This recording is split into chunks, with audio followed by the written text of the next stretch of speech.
ഉൽക്കകൾ പലപ്പോഴും കൗതുകത്തെക്കാളേറെ ഭീതിയോടെ നിരീക്ഷിക്കപ്പെട്ടിരുന്ന ആകാശചാരികളാണ്. ഭൂമിയുടെ വിദൂര അന്തരീക്ഷത്തിൽ കാണപ്പെടുന്ന കൊള്ളിമീനുകളുടെ മിന്നലാട്ടം കണ്ടിരിക്കാൻ കൗതുകമുണ്ടെങ്കിലും ഇങ്ങ് അടുത്തെത്തുന്ന തീഗോളങ്ങൾ ഭൂമിയിലേക്ക് ഇറങ്ങി വരുമ്പോൾ ഒരു പക്ഷേ അത് ശരിക്കും തീക്കളിയായി എന്ന് വരാം. ഹലോ എവ്രിവൺ, അപ്പോൾ നമ്മൾ ഇന്ന് ഡിസ്കസ് ചെയ്യാൻ പോകുന്നത് എന്താണ് ഉൽക്കകൾ എന്നും അവ സൃഷ്ടിക്കുന്ന ആഘാതങ്ങളെക്കുറിച്ചുമാണ്.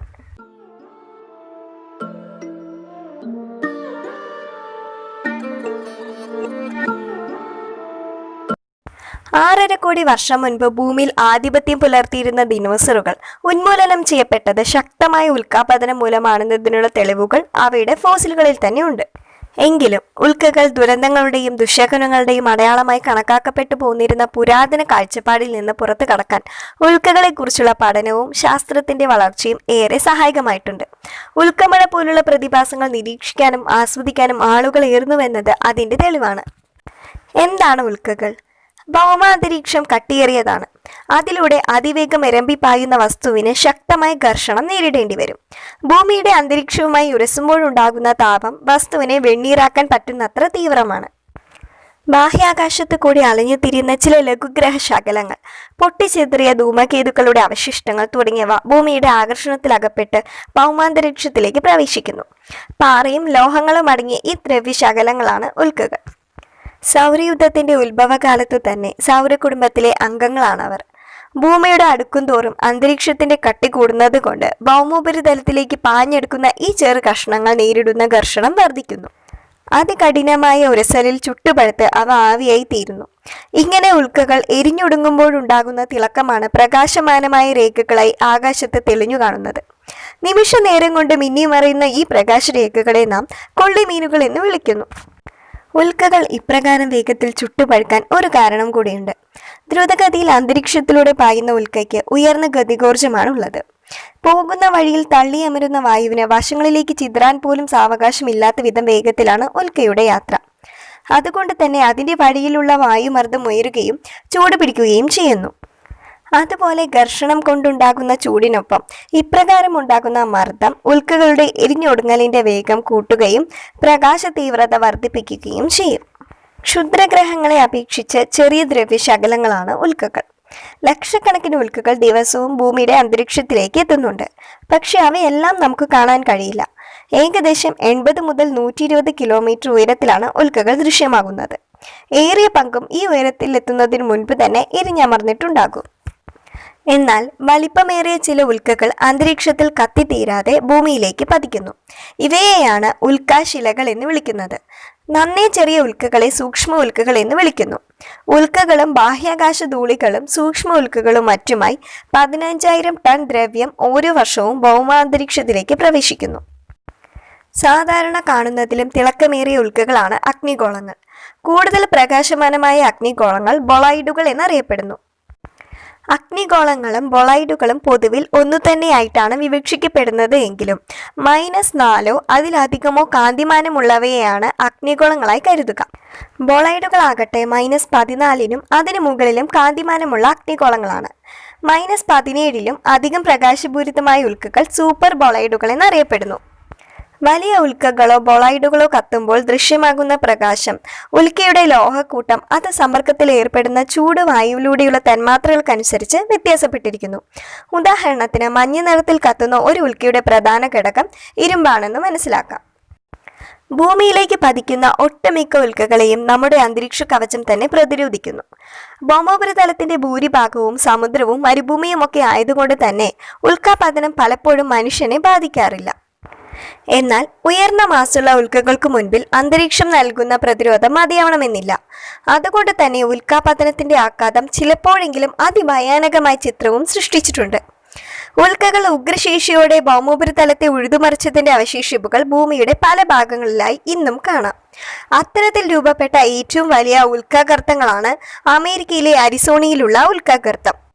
ബാരിങ്ങർ ഗർത്തം എന്നറിയപ്പെടുന്ന ഈ കിടങ്ങിന് 1.186 കിലോമീറ്റർ വ്യാസവും 170 മീറ്റർ ആഴവും ഉണ്ട്. ഈ ഉൽക്കാഗർത്തം രൂപപ്പെട്ടിട്ട് ഏകദേശം 50,000 വർഷങ്ങളായിട്ടുണ്ടെന്നാണ് കണക്കാക്കപ്പെടുന്നത്. ഭീമൻ ഉൽക്കാപതനങ്ങൾ ഭൂമികുലുക്കത്തിനും കടലിൽ പതിക്കുന്നവ സുനാമിക്കും കാരണമായേക്കാം. ചന്ദ്രനിലും ഗ്രഹങ്ങളായ ബുധൻ, ശുക്രൻ, ചൊവ്വ തുടങ്ങിയവയിലും ഉൽക്കാപതനം ഉണ്ടാവാറുണ്ട്. ഇവയുടെ ഉപരിതല ഘടന രൂപപ്പെടുത്തുന്നതിൽ ഭൂമിയുടേതുപോലെ തന്നെ ഉൽക്കാപതനങ്ങൾക്ക് ഏറിയ പങ്കുണ്ട്. ഉൽക്കയുടെ പ്രഹരം ഏറ്റവും അധികം ഏൽക്കേണ്ടി വരുന്ന ഗ്രഹമാണ് ബുധൻ. ബുധന് അന്തരീക്ഷമില്ലാത്തതാണ് ഇതിനു കാരണം. ഭൂമിയിലെത്തുന്ന ഉൽക്കാവശിഷ്ടങ്ങളാണ് ഉൽക്കാശിലകൾ. ഉൽക്കാശിലകളെ 3 വിഭാഗമായിട്ടാണ് തരംതിരിച്ചിട്ടുള്ളത്. ഇരുമ്പും നിക്കലും തീരെ അടങ്ങാത്ത പാറക്കഷ്ണങ്ങളാണ് ഉൽക്കാശിലകളിൽ സർവ്വസാധാരണമായത്. 93% ഉൽക്കകളും ഈ വിഭാഗത്തിൽ പെടുന്നവയാണ്. ഇരുമ്പിനോടൊപ്പം 5 മുതൽ 10% വരെ നിക്കൽ ചേർന്നവയാണ് രണ്ടാമത്തെ ഇനം. ലഭ്യമായിട്ടുള്ള ഉൽക്കാശിലകളിൽ 5% ശിലകളും ഇത്തരത്തിലുള്ളവയാണ്. മൂന്നാമത്തെ വിഭാഗം നിക്കൽ ഇരുമ്പ് കൂട്ടിനൊപ്പം പാറയും ചേർന്നവയാണ്. ഇത്തരം ഉൽക്കാശിലകൾ വളരെ ദുർബലമാണ്. അന്റാർട്ടിക്കയിൽ മഞ്ഞുപാളികൾക്കിടയിലായി ആയിരക്കണക്കിന് ഉൽക്കാശിലകൾ കണ്ടെത്തിയിട്ടുണ്ട്. ഹിമപാളികളുടെ അടിയിൽ അകപ്പെട്ടിരിക്കുന്നത് കൊണ്ട് തന്നെ കാര്യമായ രാസമാറ്റങ്ങളൊന്നും സംഭവിക്കാതെ അവ കാലങ്ങളോളം കിടന്നുവെന്നത് ശാസ്ത്രലോകത്തിന് നേട്ടമായി. 1984 അന്റാർട്ടിക്കിൽ നിന്ന് കണ്ടെടുത്ത ഒരു ഉൽക്കയിൽ നടത്തിയ പഠനങ്ങളിൽ അതിന്റെ ഉത്ഭവം ചൊവ്വയിലാണെന്ന് തിരിച്ചറിയാൻ കഴിഞ്ഞു. ഉൽക്കശിലകളിലെ ചില അടയാളങ്ങൾ മൈക്രോഫോസിലുകളുടെ സാന്നിധ്യം സൂചിപ്പിക്കുന്നതായും ശാസ്ത്രജ്ഞർ വെളിപ്പെടുത്തി. ചന്ദ്രനിൽ നിന്നുള്ള ചില സാമ്പിളുകളുടെ അതേ രാസഘടനയുള്ള ചെറിയ ഉൽക്കശിലകളും അന്റാർട്ടിക്കിൽ നിന്ന് കണ്ടെത്തുകയുണ്ടായി. ഉൽക്കാശിലകളെ കുറിച്ചുള്ള പഠനമാണ് മീറ്റിയോറിറ്റിക്സ്. ചന്ദ്രനിൽ നിന്ന് ആദ്യ സാമ്പിളുകൾ ലഭിക്കുന്നതിനു മുൻപ് ഭൗമേതര വസ്തുക്കളുടെ ഏക സ്രോതസ് ഉൽക്കാശിലകളായിരുന്നു.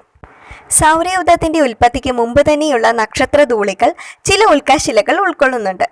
ഇത് നക്ഷത്രങ്ങളെക്കുറിച്ചുള്ള നമ്മുടെ അറിവ് വിപുലമാക്കുന്നതിനും സൗരയൂഥത്തിന്റെ പ്രായവും അതിന്റെ പൊതു രാസഘടനയും തിരിച്ചറിയുന്നതിനും സഹായിക്കും. ബാഹ്യാകാശത്തേക്ക് അയച്ച ഒരു സ്പേസ് ക്യാപ്സ്യൂളിനെ തിരിച്ച് ഭൂമിയിലേക്ക് എത്തിക്കുമ്പോൾ സ്വീകരിക്കേണ്ട മുൻകരുതലുകളെക്കുറിച്ച് പ്രാഥമിക ധാരണ നൽകുന്നതാണ് ഉൽക്കാ നിരീക്ഷണവും പഠനവും. ഭൗമാന്തരീക്ഷത്തിന്റെ ഘർഷണാധിക്യം തിരിച്ചറിയാൻ ഉൽക്കകളുടെ പഠനം സഹായിക്കും. നമുക്കിനി എന്താണ് ഉൽക്കമഴ എന്ന് നോക്കാം.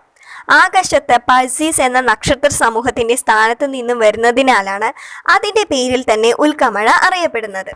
മേഘാവൃതമല്ലാത്ത ഒരു സാധാരണ രാത്രിയിൽ മാനത്തേക്ക് ഏറെ നേരം നോക്കിയിരുന്നാൽ ചുരുക്കം ചില ഉൽക്കകളെ കാണാനായേക്കാം. എന്നാൽ ഓരോ വർഷവും ചില അവസരങ്ങളിൽ ചില പ്രത്യേക ഭാഗങ്ങൾ കേന്ദ്രീകരിച്ച് ഉൽക്ക വർഷിക്കപ്പെടുന്നതും കാണാം. സൂര്യന് സമീപത്തു കൂടി കടന്നു പോകുന്ന വാൽ നക്ഷത്രങ്ങൾ പുറന്തള്ളുന്ന പദാർത്ഥങ്ങളാണ് ഇത്തരം ഉൽക്കാപതനത്തിനു കാരണമാകുന്നത്.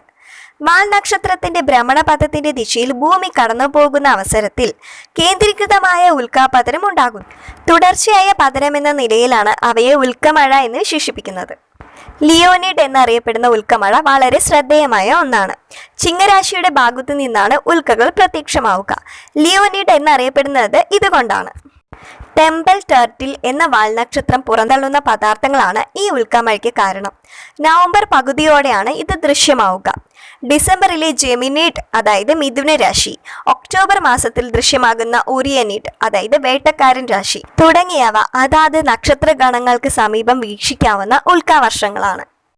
വലേറി ജാമിസണും ലിസെയിൽസും എഡിറ്റ് ചെയ്ത് ന്യൂ സയന്റിസ്റ്റ് പുറത്തിറക്കിയ മരിക്കും മുമ്പ് ചെയ്യേണ്ട 100 കാര്യങ്ങൾ 100 things to do before you die എന്ന ചെറിയ പുസ്തകത്തിൽ മരിക്കുന്നതിന് മുൻപ് ചെയ്തിരിക്കേണ്ട ഒന്നാണ് ഒരു ഉൽക്കാശില കണ്ടെത്തുക എന്നതും പറയുന്നു. 2013 ഫെബ്രുവരി 15 റഷ്യയിലുണ്ടായ ഉൽക്കാമഴയിൽ 400ഓളം പേർക്ക് പരിക്കേറ്റിരുന്നു. ഉൽക്കാമഴയെ തുടർന്നുണ്ടായ സമ്മർദ്ദ തരംഗങ്ങൾ മൂലം ജനൽ ചില്ലുകളും മറ്റും പൊട്ടിത്തെറിച്ചാണ് കൂടുതൽ പേർക്കും പരിക്കേറ്റത്. ജെമിനിഡ്സ് ഉൽക്കാമഴ 2020 ഡിസംബർ 13 തന്റെ പ്രകാശപൂരിതമായ മുഹൂർത്തങ്ങളാണ് സമ്മാനിച്ചത്. ജെമിനിഡ്സ് ഉൽക്കവർഷത്തിന്റെ ഭാഗമായി ഡിസംബർ 13 ഒരു മണിക്കൂറിനിടയിൽ 120ഓളം ഉൽക്കകളാണ് ദൃശ്യമാവുക എന്നതായിരുന്നു കണക്ക്. 2020 അവസാന ഉൽക്കമഴയായിരുന്നു അത്. 3200 ഫാത്തോൺ എന്ന ചിഹ്നഗ്രഹം മൂലം അന്തരീക്ഷത്തിൽ ഉണ്ടാകുന്ന ജെമിനിഡ് ഉൽക്കമഴ എല്ലാ വർഷവും ഡിസംബർ ആദ്യം മുതലാണ് ആരംഭിക്കുന്നത്. എന്നാൽ ഇത് എല്ലാ വർഷവും ഡിസംബർ പകുതിയോടെയാണ് അതിന്റെ ഏറ്റവും തെളിമയോടെ വീക്ഷിക്കാവുന്ന പാരമ്യത്തിൽ എത്തുന്നത്. മിനിറ്റിൽ ഒരു ഉൽക്ക എന്ന കണക്കിന് ഡിസംബർ 13 രാത്രി മുതൽ ഡിസംബർ 14 പുലർച്ചെ വരെ ആയിരുന്നു ഈ ആകാശ കാഴ്ച. അപ്പോൾ എന്താണ് ഉൽക്ക, എന്താണ് ഉൽക്കശില, അവ സൃഷ്ടിക്കുന്ന ആഘാതം, അവയുടെ പഠനം, അതുപോലെ തന്നെ എന്താണ് ഉൽക്കമഴ എന്നിവയെക്കുറിച്ചെല്ലാം ഏകദേശം ഒരു ധാരണ കിട്ടിയെന്ന് ഞാൻ വിചാരിക്കുന്നു. എൻ്റെ വീഡിയോ ഇഷ്ടമായെന്ന് വെച്ചാൽ please do like, share and subscribe. Thanks for watching. Bye bye.